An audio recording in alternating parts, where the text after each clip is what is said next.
Hello everyone. Yeah, we'll have a French accent, but we're told to speak in English, so.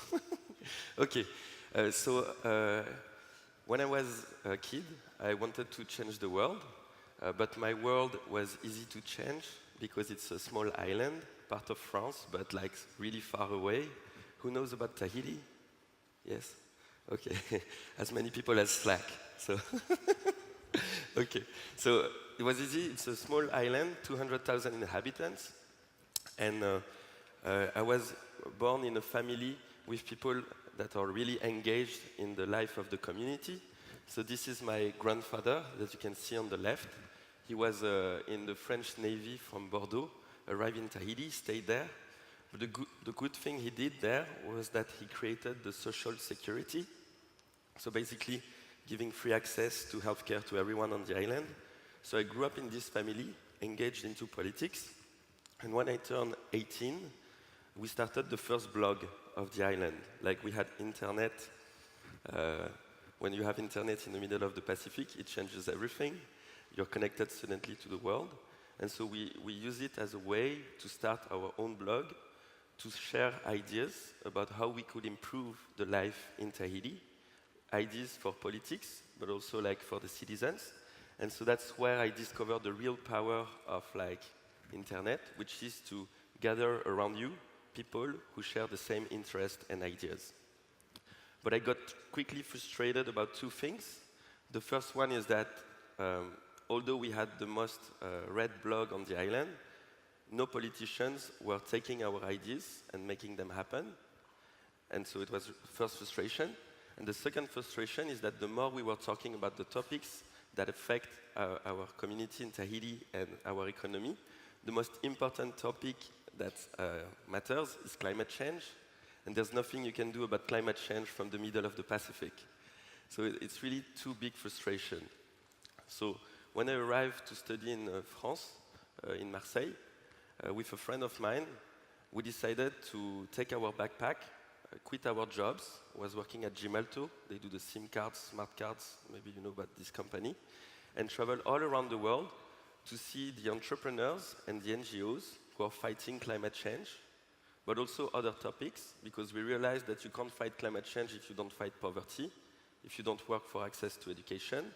And so we've been meeting like 1,200 entrepreneurs all around the world who are tackling those issues. And suddenly, we featured those projects that we were meeting on the platform. You can check later. It's called MakeSense.org. You would have, for example, a project that would ask on the platform, invent a way for cook stoves. You know, like in India, they do a lot of cook stoves that creates a lot of smoke and that use a lot of wood. They ask, invent a way to find a smaller cook stove that produce more energy with less food and that don't produce smoke bad for health. So they would post that challenge on the platform, and then you would have volunteers in India working on the projects for free for the entrepreneur. But suddenly we had 30,000 people all around the world working for 1,200 projects. So these are volunteers, for example, working on projects for social good in Sao Paulo, but you have the same in Brussels. Yeah, they do an ad for Nintendo also, maybe on that one. And the same in Jakarta, so more than 30,000 people in 100 cities and 45 countries who started to help projects for social good. And suddenly, what was just a platform at the beginning to connect volunteers with projects they can help became much more, because we realized that as a citizen, you can feel super like without any power to have an impact on big crises. So for example, when I was in Tahiti, climate change, it looks like, okay, what can I do as a citizen to do anything about climate change? I can sign petitions online, I can give money, but like you feel like powerless. It's the same, for example, on the refugee crisis. Like everyone was shocked by the picture of the little kid in the shores of Turkey. And you're like, wow, this crisis looks so huge, 2 million refugees. What can I do as a citizen? And we realized that on MakeSense, and thanks to the platform we use, you can finally see that with the projects already existing on the ground, and with your skills, if there's thousands of volunteers getting engaged, we can really make a difference. So this is one project, for example, that posted a challenge on MakeSense. It's SOS Méditerranée. It's the first civil society rescue operation to start in the Mediterranean Sea. It started by a German captain and a French captain from Marseille. And they asked to our volunteers to help them build their crowdfunding campaign to start the operation. They needed to raise 250K euro to start the operation and put the boat on the sea. And so 2 volunteers from MakeSense, one from Germany and one from France, they gathered a team of volunteers and they worked with the team of SOS Méditerranée.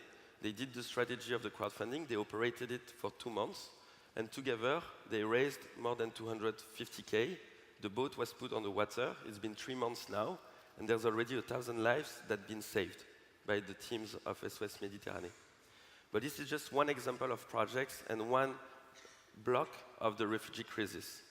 Now we have volunteers that work on the other 2 topics of the crisis.